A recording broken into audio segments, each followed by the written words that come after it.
ಇವತ್ತು ದೇವಸ್ಥಾನದಲ್ಲಿ ಪ್ರಸಾದವಾಗಿ ಮಾಡುವ ಚಿತ್ರಾನ್ನವನ್ನು ಮಾಡೋಣ.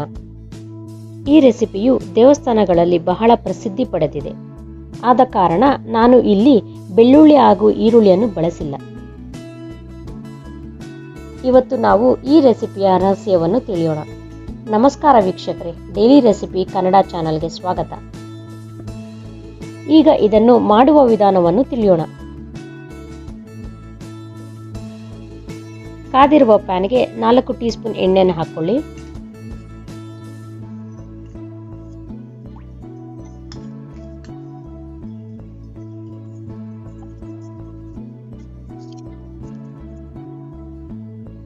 ಈಗ ಕಾದಂತ ಎಣ್ಣೆಗೆ ಸಾಸಿವೆಯನ್ನು ಹಾಕಿ.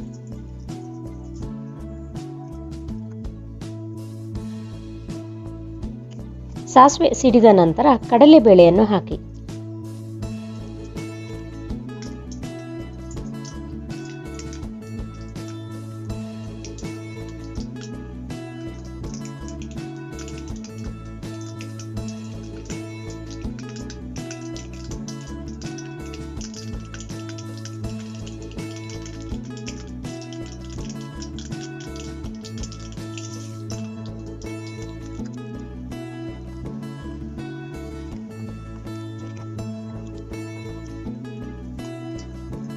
ಈಗ ನಾನು ಉರಿದು ಸಿಪ್ಪೆ ತೆಗೆದಂತ ಕಡಲೆ ಬೀಜವನ್ನು ಹಾಕುತ್ತೇನೆ.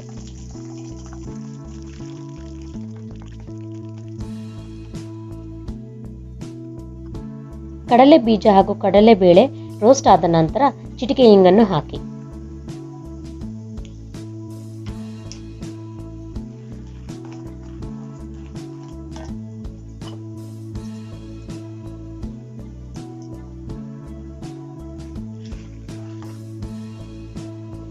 ಈಗ ಕರಿಬೇವು ಹಾಗೂ ಸಣ್ಣಗೆ ಹಚ್ಚಿ ಜಜ್ಜಿದಂತಹ ಶುಂಠಿಯನ್ನು ಹಾಕಿಕೊಳ್ಳಿ.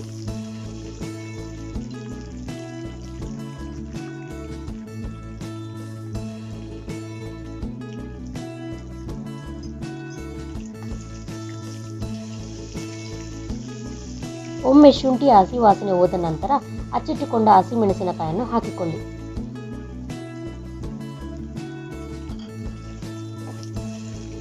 ಇದನ್ನು ಸ್ವಲ್ಪ ಹೊತ್ತು ಸಣ್ಣ ಉರಿಯಲ್ಲಿ ಹುರಿದುಕೊಳ್ಳಿ.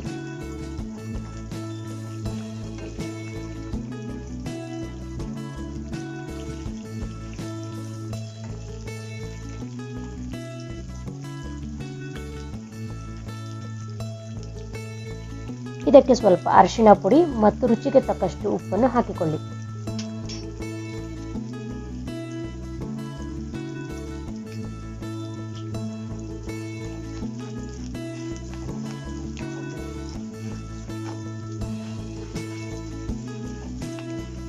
ಈಗ ನಿಮ್ಮ ದೇವಸ್ಥಾನದ ಚಿತ್ರಾನ್ನ ಗೊಜ್ಜು ರೆಡಿ. ನಾನು ಮೊದಲೇ ಅನ್ನವನ್ನು ಉದುರಾಗಿ ಮಾಡಿಕೊಂಡಿದ್ದೇನೆ. ಅನ್ನಕ್ಕೆ ಬೇಕಾಗುವಷ್ಟು ಗೊಜ್ಜು, ನಿಂಬೆ ರಸ, ತುರಿದಂಥ ತೆಂಗಿನಕಾಯಿ ಹಾಗೂ ಕೊತ್ತಂಬರಿ ಸೊಪ್ಪನ್ನು ಹಾಕಿ ಬೆರೆಸಿಕೊಳ್ಳಿ.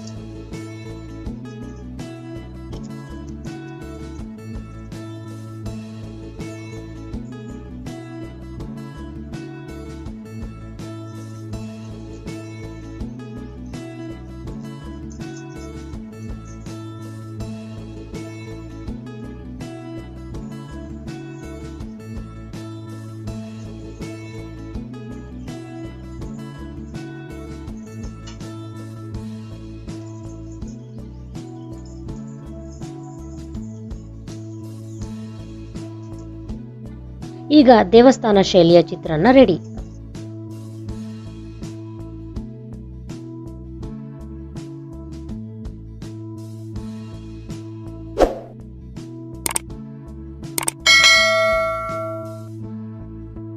ಈ ವಿಡಿಯೋ ಇಷ್ಟವಾದಲ್ಲಿ ದಯವಿಟ್ಟು ಸಬ್ಸ್ಕ್ರೈಬ್ ಮಾಡಿ, ಲೈಕ್ ಮಾಡಿ ಹಾಗೂ ಕಮೆಂಟ್ ಮಾಡಿ.